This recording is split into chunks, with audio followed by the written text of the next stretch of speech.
welcome to Ottawa Experts. I'm your host, Barbara Balfour. Most of us have experienced some kind of devastating struggle or loss at some point in our lives, whether it's a death, an illness, a layoff, a divorce. And it's also common to ask ourselves, why is this happening to me?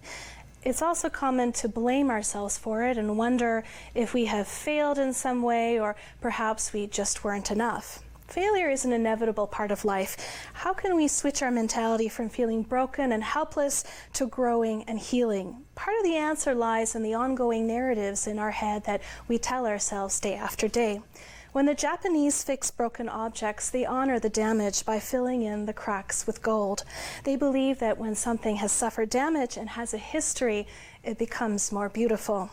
Our panel of guests tonight carry with them their fair share of gold. They have learned to honor their scars and embrace failure as nothing more than just a delayed success. Tonight, they will teach you how to do the same, how to bounce back from failure and build resilience. I couldn't be more delighted to introduce our guests to you tonight. First, we are joined by Hamza Khan. He is a multi-award-winning marketer and entrepreneur, a best-selling author, a TEDx and international keynote speaker, and a top-rated educator. He is the managing director of Student Life Network, as well as the co-founder of Skills Camp, a soft skills training company. Welcome to the show, Hamza. Thank you so much for having me, Barbara. And you're actually giving something away today. I am. A copy of my book, The Burnout Gamble. Okay, and what's it about? This book chronicles my odyssey of burning out multiple times throughout my career. Stories that I'm not necessarily proud of. However, it also provides a systematic way to avoid burnout and to recover from burnout as well. That's amazing. And I think throughout the show, people will realize that they've come closer to burnout than they ever previously imagined. So if you want to win a copy of the book, just leave us a note on our Facebook page. We'll do a draw at the end of the week. And if you are the lucky winner, we'll notify you, and you just have to be willing to pick it up from the studio at 475 Richmond Road. Next, I am delighted to introduce our next guest, Annabelle Dion. Annabelle is a retired police officer, formerly of the RCMP. After a battle with post-traumatic stress following the murder of a colleague, she was medically released from the RCMP in March 2018. Since 2014, Annabelle has contributed to raising public awareness regarding an injury that affects many first responders, from paramedics to police officers and members of the military. Thank you so much for joining us tonight. Thank you, Barbara. Later in the show, we will be joined by award-winning writer and filmmaker Nikki Showberry, so make sure you stick around for that. As always, we are delighted to hear from you. Please join the conversation and call in at 613-728-1001. Our guests are always excited to hear from you. Annabelle, I'd like to start with you. You sent us some beautiful and very emotionally evocative photos that maybe we can pull up on the screen right now. There's a photo of you in uniform, kneeling in front of your horse that it's impossible for me, even as an outsider, you can see that photo up there on the screen, even as an outsider, it's impossible for me not to get emotional. Tell us a little bit about your journey. Have you always wanted to be a police officer? I did. Since a young age, this was my childhood dream. And I always wanted to become a police officer. And joining the RCMP was, for me, kind of the summum of my dream, because I could travel around the country and even possibility around the world, and helping people when they are in a moment of struggle. And for me, I think being a police officer is a privilege, because you enter people's life when they need you the most. And everyone goes through problems and difficulties, but when it's time to call the police, it means that it's beyond what you can handle yourself. So you're asking the police to take over basically what you can do. And I never expected my career to go this way, though. And as much as it was a passion, I unfortunately, in the first year, I lost a colleague that was murdered on duty, Constable Christopher Warden in Hay River in the Northwest Territories. Was this someone that you were with at the time? He was my colleague, like in different communities. He had a young daughter and a beautiful wife. He was starting his life with the RCMP as well, and an excellent member. So when you get that loss, it was my call on that day to go investigate, to go help investigate this call. And there was, before we found the murderer, there was a 6-day manhunt. So that was, during those days, we are basically on edge and on guard. And everyone, until we are able to put the puzzle together and know all the information we are gathering to have a suspect's name, we kind of treat everybody as they could be a possible suspect. So during those days, we're very suspicious of people around us, and our trust is very low. So this is where the trauma may have occurred, and the hypervigilance kept going on days after the incident. And I imagine no matter how much training you receive, no matter how prepared you may be for it from an academic standpoint, nothing can really prepare you for it emotionally when you're in the thick of it. Yes, exactly. And we see, as a police officer, we see trauma like on a daily basis. So this is not the idea of like, you don't get PTSD because you face trauma, but it's mostly your ability to recover after trauma that can be more fragile with time. And in that case, for me, this is one of the incidents, this is my major incident that resulted in me feeling like I had a hard time recovering, and I was in an isolated community, so this was difficult to get the help at the time. Because it's proven now that if you recognize the symptoms early on, you can recover from it all. But if you don't get the help early enough, this will develop in something else, and the symptoms will just keep increasing, and you will become irritable because you don't know what's going on. So you get all the nightmares, the flashbacks, the re-experience of the event, and you just it's hard to make sense of all of this. And until you can process this safely, like in a safe environment with people that can understand you, it follows you all the time, and it ends up being depression and anxiety, agoraphobia, like a police officer with agoraphobia. This is our job, to be in crowds. So, so this is. It's counterintuitive for sure, and I want to hear more, Annabelle, about some of the help that you were able to receive and some of the resources that are out there. But I'd like to hear from you, Hamza, in terms of your journey. Now, you're someone that presents as someone who's very confident and successful and has all the answers, but you yourself have gone through burnout along the way. What are some of the examples of failure that you've experienced in your journey, and how has your definition of failure evolved? Absolutely. While you were saying that, I was thinking of myself like a duck that appears calm and serene on the surface, but is paddling furiously underneath. That was a theme that recurred throughout my entire career. I think about the first time that I can recall where I burned out in a very vivid fashion. I was working at a major record label as an intern, and I felt inherently like I wasn't enough. I felt like I had to overcompensate and burn the midnight oil and put in these long hours, 24 hours, 48 hours, 72 hours, until I found myself waking up in a pool of my own vomit, in a pool of my own blood, 12 hours after passing out in the bathroom. No one found you? No one found me. I had locked the door. I had taken a single stall to myself. And the bizarre aspect of all of this is that I looked at my phone. I saw all of these messages that had come in. People were asking me where I was I okay? I brushed that experience under the rug. How old were you? I was in my early 20s. Wow. I was in my early 20s. I was juggling multiple concurrent hustles, if you will. I was volunteering, I was organizing school projects, I was studying at university at the time, I was dealing with some trouble at home as well, working multiple jobs, and I was just spread too thin. And this all came to head when my body just decided to give up on me. And who was so hard on you? It was myself. It was myself. Looking back, it was no one but myself. I had nothing but supportive people all around me. Supportive parents, supportive family members, supportive friends, supportive bosses, supportive work environments and cultures, but this was very much self-imposed. I inherently didn't believe that I was good enough, and so I sought to overcompensate. I didn't believe that I was perfect enough, efficient enough, progressive enough, satisfied enough, innovative enough, and I started acting out and living out my life in ways that ultimately culminated in this burnout, which then happened again and again and again and again until 2014. That was the time where specialists said that if this happens one more time, you're probably not going to recover from it with your health intact. So what was the moment that made you decide, there's no turning back, I'm changing my life. Was it that moment when you saw the doctor? Yes, in 2014 is when I experienced my final bout with burnout.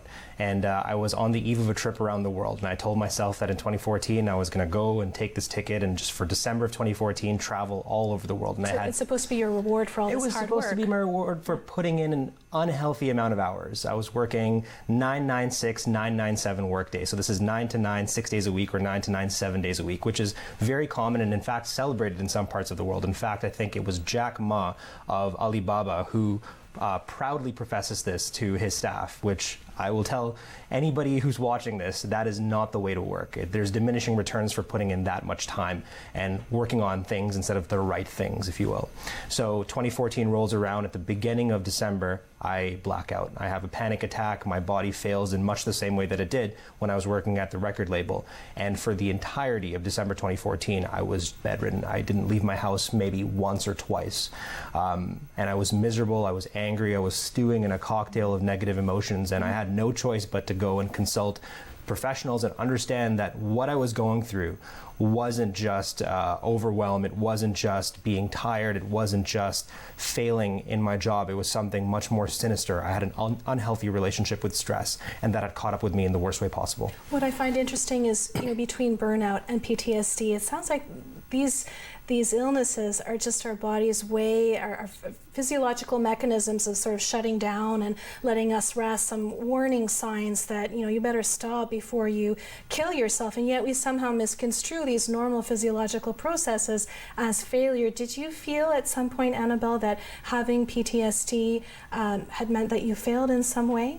For sure, because especially that for me it led to my medical discharge from the RCMP, and I tried for years to get over those symptoms, and I fought with everything I got, and the symptoms you're describing are very similar to what I went through as well. I isolated myself. I tried on my days off. I kind of I didn't have appetite for life anymore, and there were times even in the north I considered killing myself, but I didn't, because there was something stronger, and I needed, I didn't want to do that to anybody or to my family, but you keep hope somehow that things will get better, and when you fight against your body and your brain, because this is when you start getting cognitive issues and memory loss and that's concentration. When it's time to get help. We're just at the end of our segment now, but when we come back, I want to hear more about what gives you both hope and some of your suggestions for dealing with stress. We'll be right back after the break. Don't go away.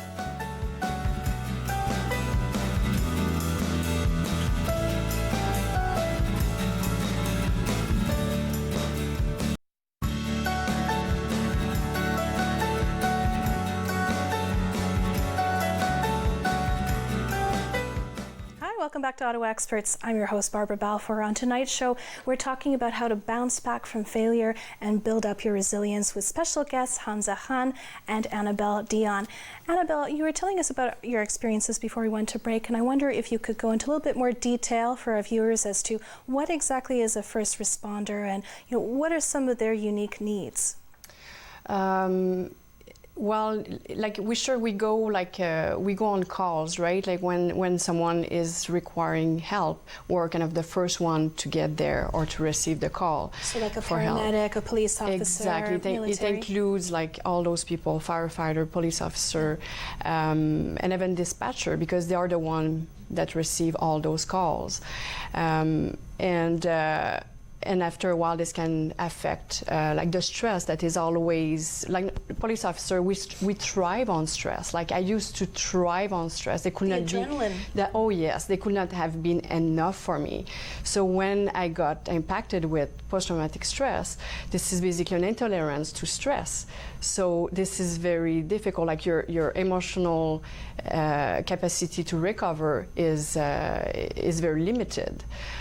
So your buffer zone is basically going in smaller and smaller. Yeah. So this can impact your daily life and your way that you answer calls as well on the long term, or once you get home as well. It can affect all spheres of your life.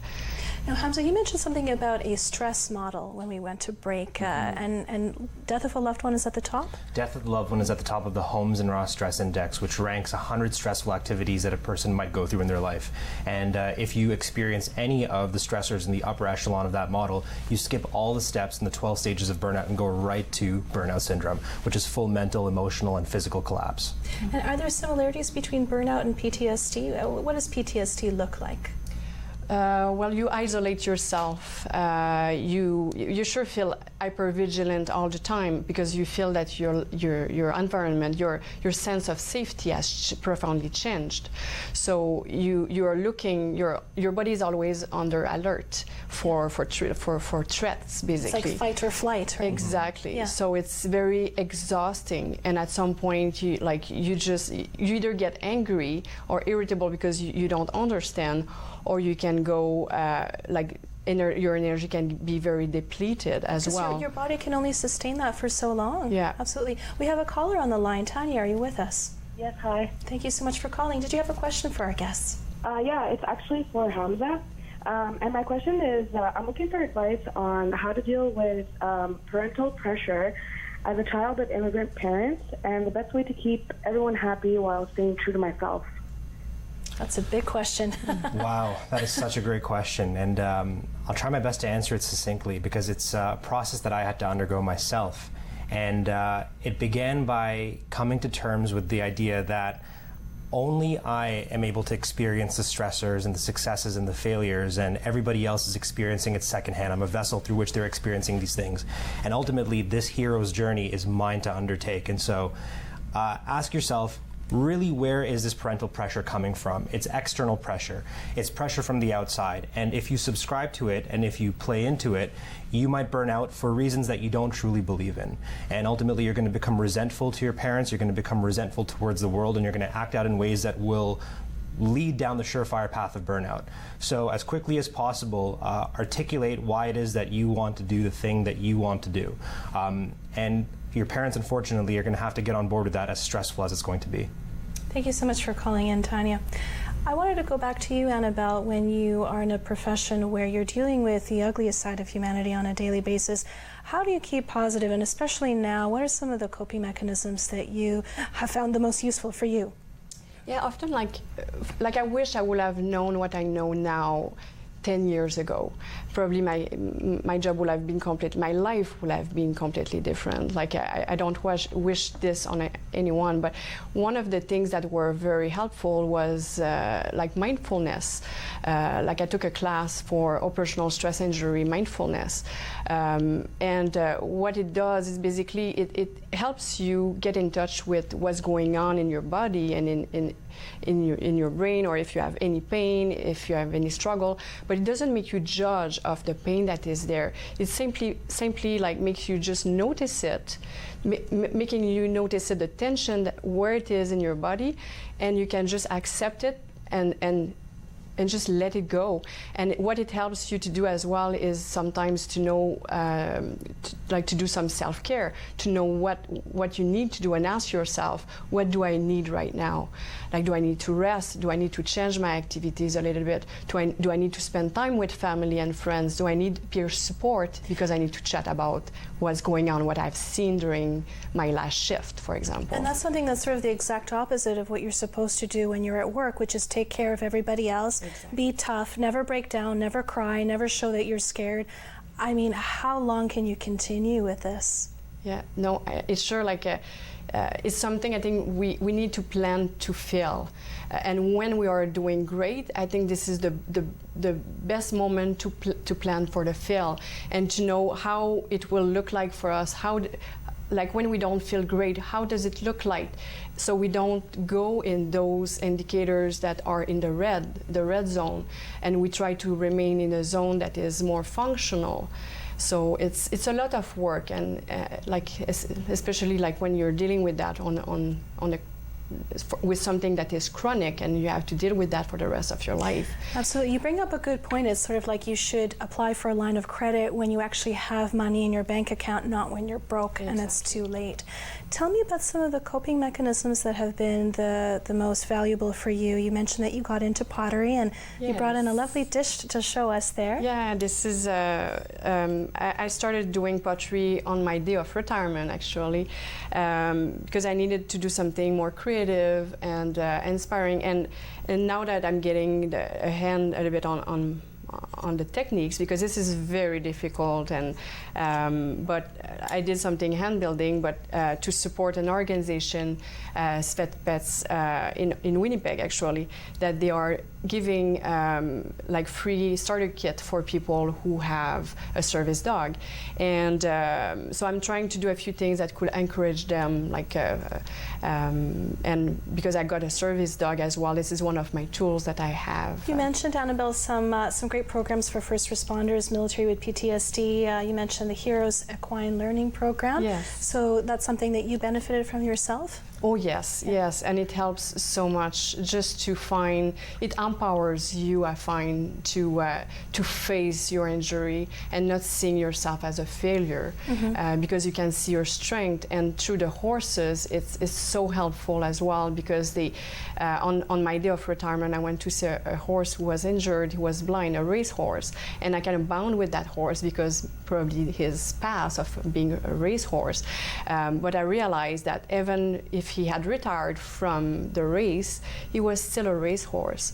So for me, that kind of brought closure and helped me out to retire with my heads up and know that what I was always a police officer since I was a kid, probably, because this is all the qualities and skill and my values and everything that I brought to the RCMP. And you always will be, and no one can take that away from you. Exactly. And when I retired with even more skills. Yeah, which are totally transferable. Exactly. I want to get back to some of the other resources you mentioned, but first we have a caller on the line. Laura, are you with us? I am. Thank you so much for calling in. What was your question? I was wondering if in the experiences of your panel, if they could identify a couple of regular common pitfalls that people tend to fall into and before they realize they're on the path to burnout. Hamza, what are some warning signs, before you get to passing out in a bathroom stall? Absolutely. I think the first indicator is that your priorities manage you and you no longer manage your priorities. And the indication for this is usually your calendar. If your calendar is filled with things that are draining your energy, if you're overwhelmed, if you're not having sufficient time to recover, that's usually an indication that not only are you on the path to burnout, but you've probably already burned out and you're further along the burnout cycle than you think. Any other symptoms? I would look to feelings of lethargy, not wanting to get up out of bed in the morning. I would look to a lack of efficacy at work. Your work quality is suffering. You're starting to alienate people at your work. You're becoming resentful towards your peers. There's 12 stages of burnout that look like the first 4 stages being the compulsion to prove oneself, and then working harder, and then neglecting your needs, and then displacing conflicts. Those are the first 4 that I think. So usually by the time you've made it through those 4 stages, you're on a slippery slope all the way to towards the end. You're basically not enjoying life anymore. Basically. Annabelle, given your experience, what would you say first responders need to look out for in themselves? I think when you let your spheres out a little bit and you focus just on work, because as you said, you need to work harder sometimes to get things done because you're exhausted. So you start closing up from your family and isolating more, letting your hobbies on the side and thinking you don't need those things, or because you're tired on your days off, you don't want to do as much. But it's important to force yourself, I think, to remain in action a little bit and keep those areas that feeds you and fulfill you a little bit more. Yeah. We have a couple minutes left before the end of our segment together. I want to pull up that list of resources that you sent us, Annabelle. So we talked a little bit about the Heroes Equine Learning Program. Can we quickly talk about Project Trauma and Warrior Adventures? Sure. Project Trauma Support is actually another resource outside of the box, but that they do retreat for first responders and military, and this is free for military. They got funding to help them. Fantastic. But it's about peer support support and facing like basically you're getting new tools, but to look at your journey with a different perspective. And Warrior Adventures? They are doing, like I'm doing their adventure in August in British Columbia actually, but they are bringing like basically helping with the outdoor and just to get out of our comfort zone as well, but to heal through peer support as well, but to explore because there are so many beautiful things in the world, and when you're injured so often you close up quite a bit, so by they're kind of with all their knowledge, they were supposed to go climbing a mountain, so this is going to be very interesting and very challenging. Absolutely. We're almost at the end of our time together. Just very quickly, one last tip that you'd like to leave our viewers with based on your experience? I think it's important that to do what you can control, and just to focus on the things you can control with your health and your mental fitness. I like to use mental fitness more than mental health, because mental health is scary. It has stigma. It has, but mental fitness is more like an athlete, and it's to work on your mindset. It has a much more positive spin. Annabelle Dion, thank you so much for coming in and sharing your wisdom and your journey. Very much appreciated. Thank you. When we come back after the break, we will be joined by award-winning writer and filmmaker Nikki Showberry. We'll be right back after the break.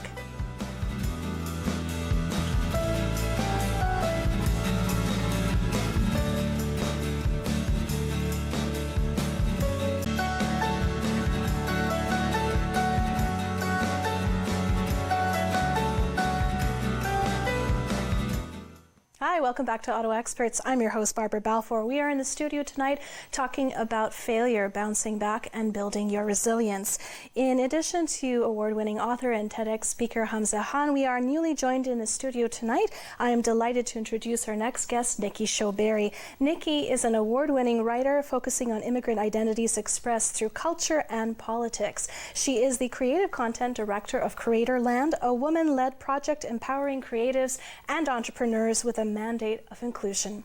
Nikki also co-leads SoGal's Ottawa's chapter, the largest global platform for diverse entrepreneurs and investors. Welcome to the show, Nikki. Thank you for having me, Barbara. Thank you so much for joining us. And as always, our guests are delighted to hear from you. Please call us at 613-728-1001 to ask your questions.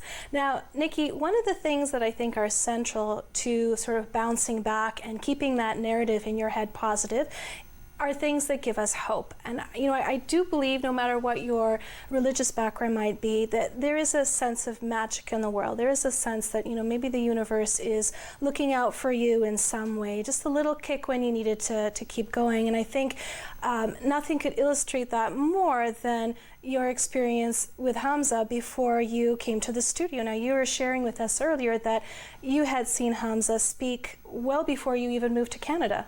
Absolutely. So I was still in England, and this was before I moved to London. For about 6 months I lasted there before I realized that I was burning out and it was way too much. The city was far too large for me at that point in my career. And I opened up YouTube, typed in burnout, and then your TED Talk appeared. And so I listened to that and really took the messages that you were sharing to heart. And so when I spoke to Barbara and she said that you were going to be here, that truly felt like, as you were saying, some synchronicity that was really incredible. Wow, yeah. This is meant to happen. Indeed, indeed. I have goosebumps. Nikki, tell us a little bit about your journey and what brought you to Ottawa. Absolutely. So it was sort of an accident almost that I ended up staying in Ottawa. So I'd come for a family holiday. It was the Iranian New Year in Toronto. I was only supposed to be staying for 2 weeks, so I showed up with a little suitcase. And then my dear cousin, Mariam, she brought me to Ottawa where she was living at the time. And I just completely fell in love with the city and I decided to stay. So I cancelled my return ticket and I've been here since. And it's been 2 years now that I'm very proud to say I've been here. And meeting Zainab Muse, a dear friend of mine, was this instrumental part in opening up Ottawa and the wonderful people that exist here and the communities like this one that are out there. Tell us about some of the projects that you run, both individually and also with Zainab. There's SoGal and there's Creatorland. Tell us a little bit about those. Exactly. So Creatorland was a project that Zainab brought me onto, and that sort of really sparked our sort of partnership together. And so Belle had approached Zainab, who is very active in the entrepreneurship space around Ottawa, to come and create this documentary series around Ottawa's entrepreneurs, kind of focusing on women, newcomers and youth. And so I came on board as the TV host, and I got to really sit down with these brilliant individuals doing really remarkable things in Ottawa. And what we were really doing was challenging the notion that entrepreneurship is only necessarily in tech or in business. And we did speak with 3 wonderful founders of an app called Wonder, but we were also speaking to a storyteller and a fashion designer and you know, a sort of a chef as well. So it was all just a truly fantastic experience. Very creative and very unconventional. Precisely. I want to hear a little bit more, but we've got a caller on the line. Julie, are you with us? Yes. Hi. Do you have a question for us? I do, for Hamza. You mentioned earlier a list of stressors in people's lives, and that some of the stressors actually can lead more quickly to burnout. Where would I find more information about that? Absolutely, Julie. Great question. Look up The 12 Stages of Burnout by Dr. Herbert Freudenberger and Dr. Gail North. They are the seminal thinkers and researchers of burnout. They're the ones who coined the term in the 70s. And fun fact, when they coined it and they would send their publications to various journals, they were rejected for being pseudoscience at the time. And now here we are, and the World Health Organization has reclassified burnout as an actual syndrome. So definitely look up The 12 Stages of Burnout. Thank you so much for calling in, Julie. Now, Nikki, you write a lot about immigrant identity, and Hamza, you've been very open about talking about your experience growing up as a racialized minority, growing up in a lower middle class religious Muslim family in the Scarborough neighborhood of Toronto. I'd like to hear from both of you how your background affected and shaped your journey. Did you ever feel like you had limitations that came with your background? Absolutely, I did. And I would suppress my intersectionalities in the beginning of my career, believing that they were a hindrance. They would prevent me from moving through the world and occupying spaces where I needed to be a marketer, where I needed to be a professional first. But when I walk into any room, I walk in as myself. And so with time, I've been seeing who I am with higher definition. And rejecting that part of myself, rejecting and suppressing my intersectionalities definitely caused some harm. It caused a lot of cognitive dissonance that fueled an imposter syndrome that we talked about earlier. Right. What about you, Nikki? I mean, very much the same, Hamza. And my parents are Iranian, and I grew up as a second-generation immigrant in England. And I grew up in this sort of beautiful countryside, but that did also mean that we were one of very, very few immigrant families. And I think it was much the same. You end up suppressing that, thinking that you have to, you know, scale some sort of ladder where you perhaps look like everybody else around the table. You know, my parents you know, they had a lot of fears that I think a lot of immigrant families do, and they would often tell me, you know, we named you Nikki because then it would be easy to pronounce for everybody else. And so I kind of came into the world with the understanding that you would have to make it easy for everybody else around you. But coming to Ottawa and meeting these sort of wonderful, diverse groups of people has really allowed me to be myself in high definition, you said, precisely. And you feel quite a bit of performance pressure at that point as well. I remember the neighborhood that I grew up in, I didn't have very many role models in the neighborhood, and there was a lot of mental health challenges that were happening in that neighborhood. And so very few blueprints for success were available to me. And the closest blueprint that I had was the immigrant experience of my parents, whose formula was basically work hard, earn success. And then there's the Holy Trinity, lawyer, doctor, engineer, right? Of which I am neither, Yes, and you, Nikki, being a creative, what was that like? I mean, did you feel like you disappointed your parents in some way, or did they make you feel like you had failed in some way? They would be very upset if they thought that I was going to say that on TV, but I think at the beginning they did have a lot of fears around what I was doing when I was saying, you know, I want to study English and I want to be a writer, because these were not career routes that those they are had. Hobbies. Exactly. This was not the sort of definition of success that was stable. But I think the further down the career I've gone, and I've been able to say, you know, these are the successes that I'm having, and here's how I'm financially sustainable. It sort of calmed them a bit, but it was certainly a bit of a battle at the beginning. Imagine, yeah. Wow. We have a caller on the line, another Julie. Julie, are you with us? Yes, I am. It's a popular name. Thank you for calling in. What was your question? So I was wondering, like, I know somebody and I feel that they're going through burnout, but I don't know how to help them because they don't feel that they have a problem. But they've secluded themselves from everybody. They're just, I don't know, like something's wrong, and I don't know where to get them help. It sounds like all the warning signs are there. Absolutely. I think back to what Annabelle was saying earlier about making time for recovery, making time to, not even just time, but space to heal. And I think it's very important for this person in your life to practice some self-care, and that's going to involve reducing both the frequency of stressors in their life and also the impact of those stressors in their life. So whatever it is that's causing them to be stressed out, they need to first of all distance themselves from it, almost eliminate it from their lives if possible, or at the very least reduce their exposure to it. What could Julie do as a concerned friend to make them realize that there is a problem or to help them out? It depends on how far along the burnout cycle they are, but as a friend, I would encourage them as much as possible to take some time. Take weekends, take evenings, go on a vacation, be with yourself. But again, that is me as a layman giving this advice. I would advise at some point to ask your friend, Julie, to go seek medical help, depending on how far along the process they are. Thank you so much for calling in, Julie. Now, speaking of friendship, your tribe is so important, your support system, especially when you're facing hurdles or you're facing rough bumps in the road, and it can get lonely at the top. Nikki, what has your experience been like in sort of forming that team of people who believe in you no matter what? Absolutely. So, I mean, having brilliant friends, of course, helps. And again, meeting Zainab and getting to work with her, immediately that was somebody who was there on the end of the line, or, you know, you can go around this person's home and kind of share ideas, and, you know, that support system exists. And in bringing Sogal to Ottawa, we were able to open up that door and invite all these brilliant sort of women identifying founders and creators and entrepreneurs. You've sent us some photos. Maybe we can pull those up on the screen now, some photos of what an event looks like. So what happens at these events exactly? Yeah, so I mean, we are, with Sogal, the aim of that is to bridge the diversity gap in entrepreneurship. So for our first event, we were talking about failure and failing forward specifically. Yes. So inviting these brilliant creatives into the room to talk about the challenges they have faced and how they overcame them. And we were so very blown away by how open and vulnerable these people were willing to be, and I can really say there was a sort of magic in the room. And as a result of that, I mean, people have still stayed in touch. We've got a Facebook group that is active, and people are wanting to come to future events where they know that that same sort of space for sharing will exist. Mm-hmm. Yeah. That's fantastic. Hamza, how did you build your tribe? It's a great question. I've been very lucky to have had the same group of close friends since I was in my early teenage years. That's very rare.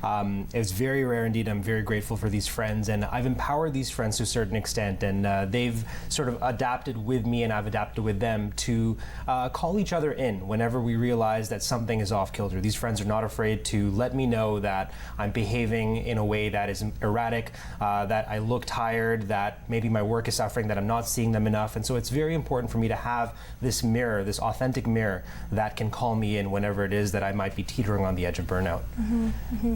Now, as two people who are both involved in sort of creative pursuits, in my experience in these sorts of industries, you get a lot of people coming to you and saying, well, could you do it for free? Could you work pro bono?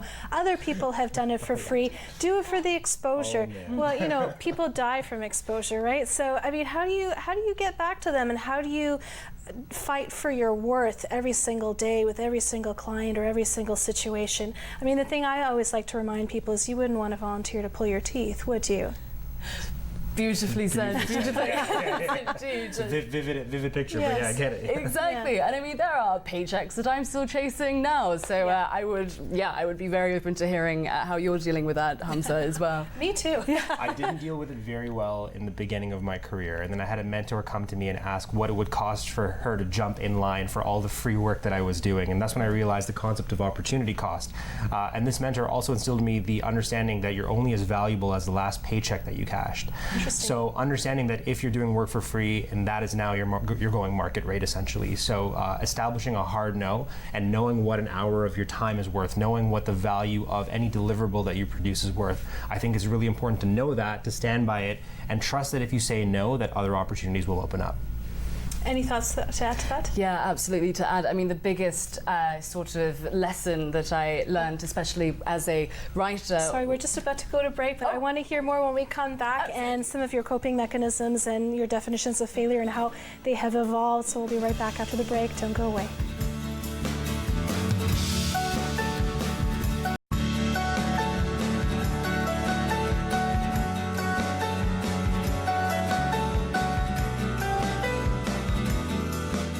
Welcome back to Ottawa Experts. I'm your host, Barbara Balfour. We're in the studio tonight talking about failure, how to bounce back from it and build resiliency with special guests Hamza Khan and Nikki Showberry.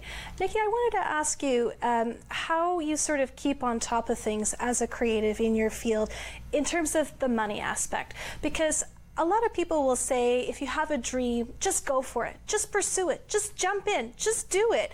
And that's all fine and dandy if you still live in your parents' basement or you have a trust fund or some sort of safety net like a day job. But for many people, there are a lot of systemic realities that make it impossible to just do it or just go for it. So how do you balance the two in your career and in your line of work? Absolutely. I mean, on that note as well, I was during the last SOGAL event, we were hearing from women saying that there are studies out there showing that it is harder for women entrepreneurs to go and get bank loans than it would be for their male counterparts. And absolutely, as you're saying, there are these systemic barriers. And I mean, luckily for me, perhaps, I've had the support of the employers that I've had, where I've always been able to be upfront and say, you know, I will do the work and I will do it well, but you're going to have to be flexible, perhaps, because here's these other projects that I'm doing, and I promise that you know, I will also be plugging you in here as well, but here's where my passions lie. So I think, but then again, that's a form of privilege that I've had, and I think working in the non-profit sector has allowed me that flexibility, but that's how I got through it. Now, even as a man, Hamza, you also struggle with asking for money or with that sort of negotiation / proving your value conversation. How do you deal with that? I've never been good with it. Till date, I'm not very good with it. I feel sick every time I have to ask somebody for any sort of compensation for the work that I do. I feel very fortunate to be a speaker, to be an author, an educator, all of these things, but when it comes down to brass tacks and advocating for what I'm worth, it's very difficult, just because I've struggled with imposter syndrome for most of my life, and I didn't believe that I was worth anything to begin with.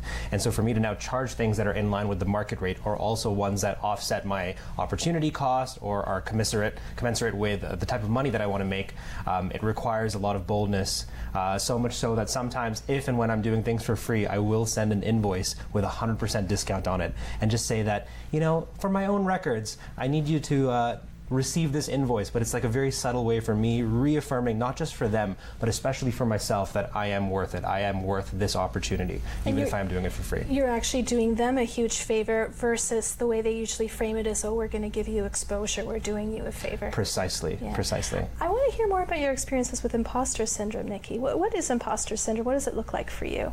For me, it turns into this overwhelming feeling as though the person that has provided me the opportunity, they made a mistake, that I sort of managed to sneak in there accidentally. And frankly, when I heard that you were going to be here, and I was like, my God, but I was listening to you speak several years ago, and you got me through the burnout, and that sort of brought up this imposter syndrome. And I was on the phone to a friend and sort of speaking about this, and you know, had to, the friend of mine kind of repeat the achievements that I've had up until here, that would, you know, make this not a mistake that I'm sitting in this seat. And SOGAL has been such a fantastic part of that. Again, having a community where you're able to speak so bluntly about these kinds of feelings, or even this conversation right here. It's refreshing. Yeah. Now, does it help to sort of have a running list of everything that you've accomplished and sort of revisit that list? Funnily enough, that is what I advise the people around me to do, and that I have done a few times as well. Exactly, it really does, because we forget, because we're living it. Yes. And you know that you're so busy and you're going from one project to the other, you do forget to step back and take stock sometimes. And we as Canadians, I think, are so good at talking ourselves out of things. We try to convince ourselves that we're less than sometimes. It's and that humility, yeah. Which it's like shooting humility. ourselves on the foot. Basically, we should start talking ourselves into these. I love the idea of having a list of the things that you've accomplished that make you feel great whenever you look at them. I think that's so important to have those reminders, even if they're physical, tangible reminders in the form of a one-pager at your desk, or a journal by your bedside, or even just friends who constantly prop you up. It's so important, especially for people who struggle with imposter syndrome. Yeah. Now, I too am the daughter of immigrant parents, and growing up, success and failure were sort of very defined constructs. Mm-hmm. If I had a 90% on an exam, it wasn't good job, it was where's the other 10%? I'm sure this is very familiar to you, and of course success, again, as we mentioned earlier, was sort of the holy trinity. What does failure and success mean to you uniquely as the child of immigrant parents, and how has that evolved for you as you've come into your own and gotten older and more confident in what you can bring to the world?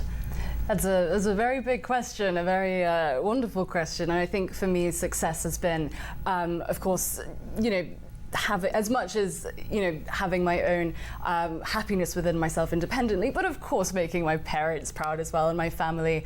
And I think another step to that has also been being able to hold the door open for other younger people who are looking to get into the same sort of line of work, and specifically with my you know, passion within entrepreneurship and within sort of telling immigrant stories as well. It's being able to kind of say, you know, here's a space where I will be able to create some form of content that is representative of what I would have wanted when I was 14. So that's how I look at success. Mm-hmm. What do you think, Hamza? I would echo all of those sentiments. I think for me, success is a deeply personal definition. It's having everything that I want, but also the time to enjoy it, and it not being binary. I think having everything that you want, whatever that looks like, however you choose to define success, whether that's personal, professional, or academic, if you don't have the time to enjoy it, then you're not really successful and you're not really happy.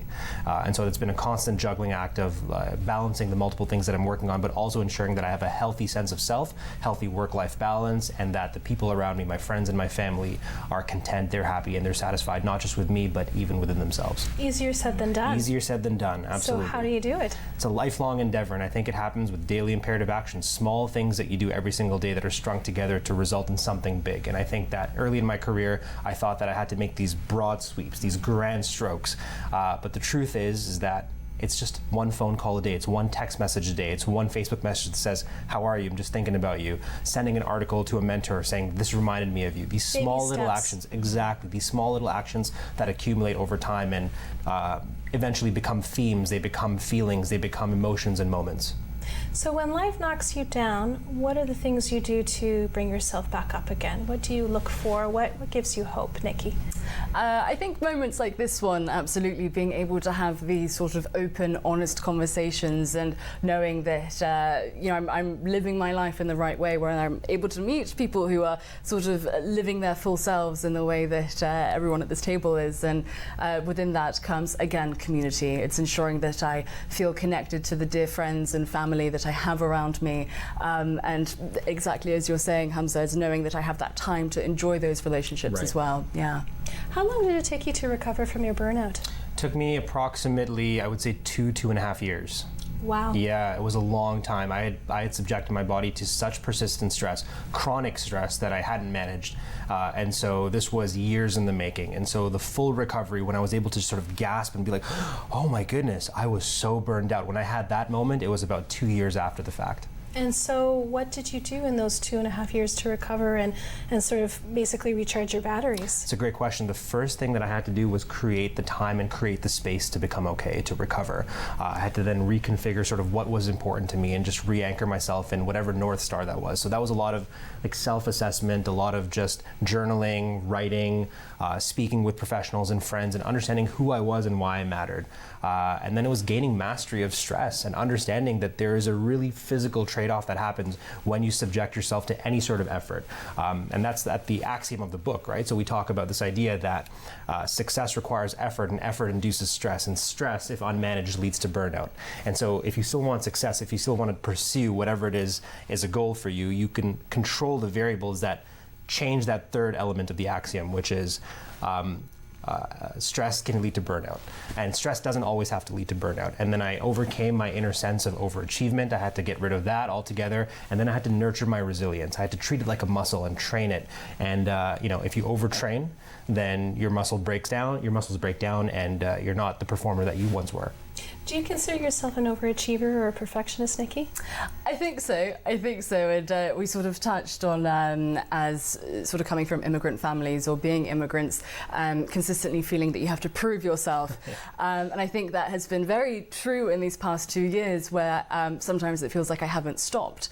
And, you know, it's just sort of saying yes to everything and kind of trying to push as much as possible, because it is in the back of your mind in some sense that you have to make a name for yourself, and you have to, you know, become as entrenched as possible in the community and do 10 times better because you're not from here, and you have to kind of start from scratch, even though that wasn't necessarily true. And in some ways, like, that internal feeling of not being enough is responding to factors outside of your control that you can't impact whatsoever, like competition, alienation, society itself, technology, the economy. I mean, these are factors that we're helpless against. And so there's this constant tug of war between how the external world is making us feel and how we react to it. It's a very delicate balance. It sounds like a mantra that's sort of ongoing in your head that can be quite dangerous, that I have to work twice as hard as everyone else, that I'm not good enough. Are there any positive mantras that you recite to yourself in your head, again, and going back to what we said earlier in the show in terms of the stories that we tell ourselves, the narrative that we live with every day? Hamza, what's your narrative now that you're on the other side, that you're recovered, and I guess you're more mindful of not pushing yourself too much? What's the mantra that you have that you repeat to yourself every day? Calm over crazy. Calm over crazy and get the right things done, not getting things done. And that was my MO when I was younger. It was just hustle, hustle, hustle, just constantly create outputs, only to realize that constantly creating outputs, if you map this on what's known as the Yerkes-Dodson law, which shows the relationship between the amount of performance and pressure, the more pressure, the lesser your performance. And so what I've learned is that if I prioritize calm over crazy, then I'm able to do my best work. And how I work is more important than what I work on at this stage in my career. And so it's very important that I'm 100% on whatever it is that I'm doing versus being stretched thin and half-assing a whole bunch of things. What about you, Nikki? How do you stay sane? I think we hear it a lot, but I keep in my heart that everything happens for a reason, or at least that's the story that I tell myself. Well, here we are. Exactly, the narrative that I hold. Because it lets me sort of come out of the day-to-day sometimes, and perhaps something isn't going right, but I know that, I have a sort of want for myself, a desire of where I want to be or who I want to be surrounded by, and even if this one thing doesn't work out, it doesn't mean that I'm still not on that journey.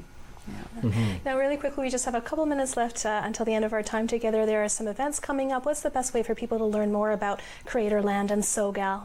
Absolutely. So with Creatorland, we have our website, creatorland.ca, and with SoGal, if everyone's on Facebook, if they just type in SoGal Ottawa, we do have our Facebook group there, and we'll be posting all of our upcoming events. Perfect. I love that. And really quickly, Hamza, where can we find your book? Yes, so the book, The Burnout Gamble, is available online primarily on Amazon, Walmart, Indigo, Chapters, Kohl's, but it's also available in select bookstores. Wonderful. And where can we find you if we want to know what you're up to? Yeah, it's hamzakhan.ca is my website. I'm at Hamza K on Twitter and Instagram, and I'm Hamza Khan Author on Facebook. Perfect. Thank you so much to you both for coming in and sharing your wisdom and your journey. Very much appreciated. Thank you so much. Thank you. This is awesome. And again, if you want a chance to win a copy of Hamza's book, you need to go to our Facebook page, like us, and comment, and we'll do a draw at the end of the week. If you're lucky, we will let you know if you are the winner, and you just have to come to the studio to pick it up at 475 Richmond Road. Thank you so much for watching. It's been a real pleasure.